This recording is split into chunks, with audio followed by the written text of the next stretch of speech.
हुसड़ी में कायम एहसास किफ़ालत सेंटर ते किस्त वसूल कंदड़ औरतुनि खां 1000 खां 1500 रुपयनि ताईं कटौती करण जो सिलसिलो रुकिजी नाहे सघियो, जॾहिं त औरतुनि जे पीउ हुजण सां गॾोगॾु कोरोना वायरस जी रोकथाम लाइ जारी कयल SOPs ते बि अमल दरामद न थी सघियो आहे। हुसड़ी जे एहसास किफ़ालत सेंटर ते औरतुनि सिंध टीवी न्यूज़ आॾो दाहींदे ॿुधायो आहे त किस्त जा पैसा फ़क़ति कमीशन ॾींदड़ औरतुनि खे ई ॾिना पिया वञनि। मुझी सस कल पैसा कढाए वई 1000 रुपए कटिया अथनि।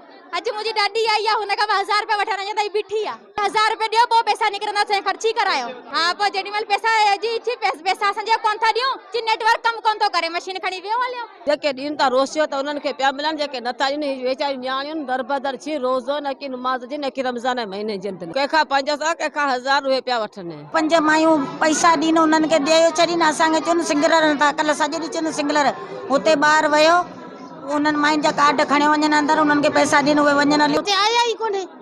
हा, ईअं चवनि था। वरी हींअर आया आहिनि त 1000 रुपया वठनि पिया, वरी हाणे आया आहिनि त धिके ॿाहिरि कढनि पिया। उहे चवनि था असां ॿुधायो कंहिंखे बि न, कंहिंखे ख़बर न पए।